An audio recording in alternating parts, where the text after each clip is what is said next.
Hello guys, welcome to the Rain Track channel. We both got top 64. Sadly, we both lost pretty quickly in top 64. We played Fiendsmith Kash. You might have seen it on stream already for Josh and Ka. We're hoping they win, one of them. Yeah, I got first after Swiss. Yeah, sadly I got cursed out. Yeah.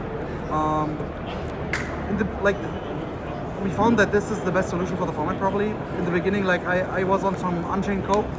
I tried some Unchained variant with 18 hand traps and like max Fiendsmith engine with 3 Lacrima. And the deck was pretty good, so I gave results to the team. Then shout out to Johannes, he started thinking about including unicorns and birds and still kept the Unchained cards. And then Daniel joined the VC. And we cut all the Unchained cards for better cards, sadly. Yeah. And then Ka came up with the Fiendsmith trap that actually was a huge inclusion to the deck. Yeah, it was very yeah, and then we just did a lot of testing in the team. Worked out well, I think. We had a very good conversion rate. Yeah. And we just fixed our non-engine. We didn't play exactly the same list. We switched up some non-engine, but only small things. Yep. Alright, so let's get to the list. First of all, the Fiendsmith package, of course, Green River. 3 Lacrima.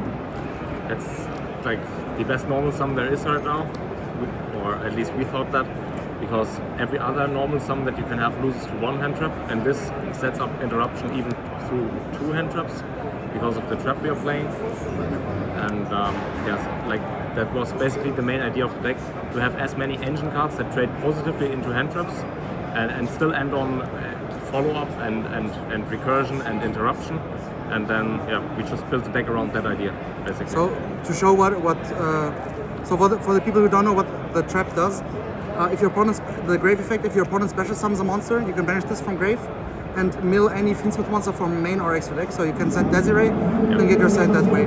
So what happens is you go Lacrima, effect, dump your engraver, for example. If, let's say, Lacrima gets interrupted, that gets imprimed, you go into Requiem, use Requiem effect, let's say that gets ashed even.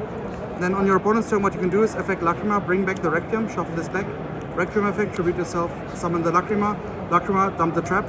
So even after 2 hand trap, 1 Lacrima always gets you out 1 interruption. Yep. And on its own, it's obviously usually Caesar in game 1, but you can do some niche things with the Desiree and Agnum die. Yeah, there are some 2-card combos that end on more than Caesar. Yeah. Yep. So yeah, then 1 sec.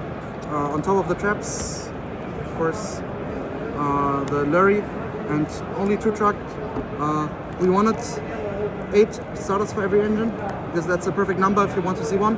Yeah, and this is 9, right? This is 9, so that's okay. Yeah. Like, but you have to play 2 track. Like, you have to max out on engravers because it always replaces itself going first with Necrocrip, even if you open multiple engine pieces. Yeah. And track, you have to play track at 2, otherwise your engravers are dead if you see 1 or search 1 for the rest of the game. You can also add the trap with track with this. Depending on the matchup, you can set up the on-feed effect of the trap with the fusion monster, the Desiree on board. Like if you know you're playing as like heavy combo or something like that, you maybe want to go a line like that. Because the on-feed effect of the trap is really broken. It's just like a board wipe. It didn't come up for me once, I think. Like not even once. I never was able to do it. No. Like I always got impermed on sequential or something. Yeah. I never searched for the trap as well. No, like I hard to read a lot, but it got dusted a lot as well. Luckily. Yeah. What I did once or twice is with this to like this doesn't only get you Desiree in the graveyard, but also potential follow-up cards like this. And that I did that a couple of times. For me as well, yeah. But like that was the only. Yeah. So that is for the Fiendsmith package. And now next to the Fiendsmith package, the next engine that trades really well into hand traps and always establishes interruption through hand traps is Kash. It also helps a lot against Shifter, obviously. Yeah, and exactly. It's good against. It's like our game plan against Fubalos, Shifter, and also like after trading opponents down with 1 or 2 hand traps, like going second to special summon the Fenrir just fits great. Yep. So 3 Fenrir, of course, because he's the best one going second. Yep. Going first, you can always go Fenrir at Unicorn. Normal summon, like if you have a duplicate hand trap or something, or a bad hand trap in a certain matchup, you can normal summon the hand trap. Link it into Moon, into Requiem. If you get Ash, you just summon the Unicorn, Birth, and you have Fenrir again. So that's really nice. I didn't do it a lot because I didn't want to risk committing into the hand traps. No, I didn't. I did it once or twice, but it didn't come up too often. Then we decided to only play 2 Unicorn because going second, we were siding this out. Yeah. because this does less into burst than Fenrir does usually. And Fenrir is just more oppressive, outs floodgates, outs their follow-up better than Unicorn. And we get to cut the one break Yeah, we out as replaced well it. for We space. replaced this with one Rise Heart. Yeah. Because that gives Fenrir extra utility going second, because you can go into Moon immediately without committing an extra hand trap, or you get a Zeus line with the rank 7. That's just some nice options. And this was also sided in going first for me, at least in Yeah, of to course. almost every single matchup, Yeah. because that makes Fenrir a one-card Fiendsmith combo, Yeah. because you get to add this, normal sum this, and you don't have to commit an hand trap. But we felt like it wasn't main deckable, because this deck really thrives on every card in hand being live. Like, there's only 2 bad cards to draw, which is these 2, and this even works in some combinations. So we felt like just playing a deck that always plays with 5 card in hands is the best way to go. And then the 3 planets. Honestly, planets is probably the worst out of those cards, just for the reason that it can be ashed, Yeah. and it's weaker against roll, but it lets you choose between the 2, so that makes it broken. So Yeah. that makes it better than for Unicorn. And both side we still get to keep 6 Fenrirs going second, so that's really nice. And also, the right side is good because we play Nip. This is also, you can search this of this in order to unclock your Nip, basically, and go into Moon. Yep. And we didn't play terraforming because, as we said, 8 is the perfect number. We didn't, especially for the Kash cards. Like, you don't mind opening multiples of the Fiendsmiths, but for the Kash you want max of 2 Kash cards. So we didn't want to add 1 terraforming that loses into Droll as well, since Droll is quite popular right now. Yeah. And also, this is worse if it's portrayed. Like, if your opponent knows it's coming, like, this is a lot worse. So that's it for the engine. 19 engine cards, yes. Yep. And then I played 21 hand traps, 40 cards. He played 23 and 42 cards. Reasoning being, he wanted a higher hand trap count to just have more hand traps on average, I think. Yep. And for me, it was I wanted the good hand traps more often, so I stayed at 40 cards. But I think both were fine. Like, Yeah, it's just I was happy with the deck. personal preference, I think. Like, it's 5%, or at least close to 5% more in game 1 to open 3 hand traps than with his approach, and we figured that is the case we want, like 2 engine, 3 non-engine. So we just went for slightly bigger main deck. So for the non-engine, just hand traps, no ball breakers, of course, because you want to trade it like with your opponent cards. 3 Ash, of course. This is like the best hand traps. 3 Baylor, 3 Imperm. Then 3 Purge. Purge is really nice in this deck because you get to keep Earth, Wind, and Light. So that's exactly Unicorn, Fenrir, and the Fiendsmiths. Yeah. And of course your SP, IP, and Caesar stop working under this, but we prepared for that in the extra deck. Yeah, we have some other utility cards that can replace it. Yeah. So we can still set up interruption going second for the following turn, outside of the Fiendsmith stuff. So this was really good for me. Like, those are the best cards. Yeah, definitely. Then for the those centers were fine for me, like 3 Ogre, 3 Morna. Yeah. Morna was really good into Tempai for me. Yeah. Ogre really good, really versatile right now. They're just slightly worse because they are hard ones per turn, and like not as versatile, especially this, like maybe Imperm or something like that. But I think like these 6 are non-debatable. So, and at this point we were happy with the 18 hand traps we had, but we needed more. Yeah. So there's one difference. I played 40 and 3 Bell, and Daniel played. I've played 2 Bell, 2 Nip, and just for deciding patterns, 1 Perulia. Because we had really trouble to fit in like the 16th card in the side decks, because we want 6 chummies in the side deck, and also like a lot of going first cards. And this is why we cut 1 Nip down for 1 Perulia. Yeah, for me, like, Bell was really good. I didn't regret playing it at 3 personally, but both worked out great. So I think you can go either way here, as long as you don't go too much over 40, but because at that point you start losing consistency. Yeah. So then for the side deck, as we already explained, the 1 Rice Art, this was perfect. Yeah. Then I played 5 chummies only. First of all, Perulia is the better chummy in this deck usually, because your opponent has to give you draws while extending through his plays. And Furos can be weird against fire decks. I didn't side it in there, for example, against Fire King, because you want to stop them before they can even commit to the extra deck. But the third one would have been nice if Jubel and Ritual Beast. I didn't face any Jubel, luckily. So, and Daniel just played the third Fuva instead of 1 Perulia. Exactly, because this is already in the main deck, and then I still have the 6 chummies. So, and because we have like infinite hand traps already, we can commit 9 cards in the side for going first. Yeah. So we never lose going first. Like that's the plan at least. Yeah. Because like it's super likely to win one of your 2 going second games, even if you lose the roll. Yeah. So we have to make sure we win going first because that's more fragile, quote unquote, post side. First of all, 3D barrier into Tenpai, no brainer. No brainer. Then the 6 Solemns. We needed something that it's good against Tenpai and Fire and basically any deck in the format. And I think those were great for me, especially Sound Strike was really, really good. Yeah. Only awkward thing is that Strike can be Duster. If you don't have Judgment, then it's one more card you lose to Duster. But I'm siding out Imperms against Tenpai anyway. And yeah, Strike was really good if it resolves, like really, really good. Yeah, these cards help you a lot if you happen to get like floodgated with hand traps like Bologna or Fugalos Shifter maybe even, because they are very impactful and they take away resources. Like you can play the slow game against basically every deck, and those cards really help you with that. So for the extra deck, we had a slight disagreement in the extra deck. I just copied Daniel's extra deck the day before the event because I didn't do as much playtesting because I wanted to playtest Memento.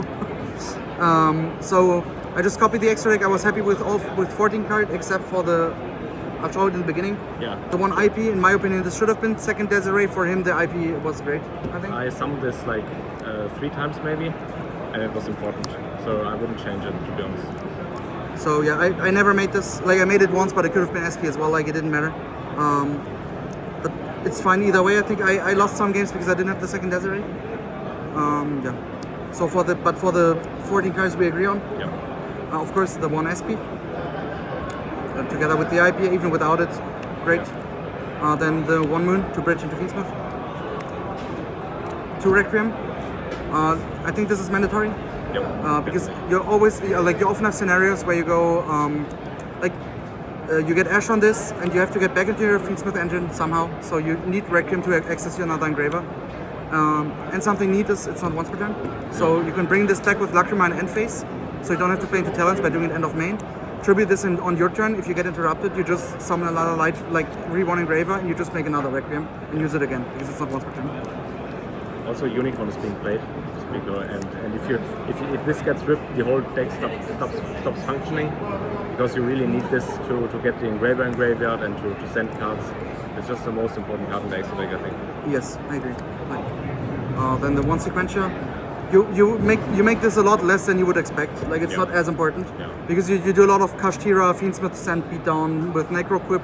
Yeah. Because Necroquip is great in this deck. You just keep drawing cards as long as you didn't purge before. Yeah. I don't think you need to. This got Cosmic once. It didn't matter at all. I barely summoned it. This was insane. Whenever I summoned this was absolutely insane. Yeah, of course. Like this makes the endboard so much more resilient against board breakers, and also like this enables these stupid OTKs. Like any Light Fiend plus the monster with 1800 or more is this game because it's just 8,000. Even 1600, I think. 1600 is exactly 8,000. So. Yeah. Okay, but you get to kill your opponent very easily with this deck if they are in a simplified game state. Yeah. And yeah, what I, for example, did against the board breaker Tenpai with like a lot of board breakers, I summon the Desiree, link it off into this, and link this off into SP. So I still have the SP. If he Raigekis, I get to SP banish itself and Fenrir or something to get follow up. Yeah. And then you still have the Lacrima reborn this, and this reborns this in battle phase. Yeah. And that's super strong against Tenpai. Yeah. That's super broken. They can usually not kill you after that. In top 64, I got Impulse on that on top of 5 card combo, so that's how I lost there. But then the 1 Desiree. I would have liked to play 2. One is because there's more it happened quite often for me that I had this board and I had the trap engrave set up, but the trap didn't do anything because it was on board already. And this got DD Crowed and SP in this tournament for me. So that would have been fine. Not mandatory. I lost like 1 or 2 games because I didn't have it. I've won most games where it would have come up still. So the 1 Necroquip. That is just stupidly broken. Just basically upstart broken in a lot of hands, and sometimes you just sit on it alongside with the fan rear and just keep drawing hand traps after hand traps, and they just don't get to play. Then the one Caesar, part of your usual end board. Yeah. Nothing to say. The one Typhon. This is insane in hand trap wars. If your opponent like linked a bit for SP and stuff, like just making this, it was super good in the mirror as well. You just have to be careful with the Kash planet because this boosts the Typhon, so you cannot use Typhon anymore. I used this twice to bounce Lacrima back to my hand to guarantee follow-ups. It's pretty niche, but that can come up as well. Yeah, this is mandatory in the deck like this, I think. Definitely. And then, as we mentioned before, we played stuff to set up interruption under perch, and that stuff was the Zeus package. I mean, this one works like you can add back a hand trap and then make this and make Zeus on top. And that's really neat because now the Zeus has 3 materials, and if you like next turn get to crash some, like maybe a normal sum or whatever into one of their cards, Zeus is live again. Yeah. And even like just if you don't have a hand trap in grave, for example, because you only use Imperm, Purge, etc., you can also just go this, and this for 4. Yeah, then you have 4. Yeah. Of course, yeah. And then last card in extra was the one Shangri-La Yeah. for the Rysard. And it came up for me even without the Rysard in game once, just to crash into something makes this. Yeah, and also against Shifter, right? If you happen to have like 2 Kash cards game 1 and Temper Shifters you, ending on this is really good because they usually don't kill you under Shifter. If this is on the board, yeah, so. Yeah, that's for the deck. As you can see, small differences, but I don't think they matter at all. Yeah, for shoutouts, huge shoutouts to the whole team. I think we did a great job.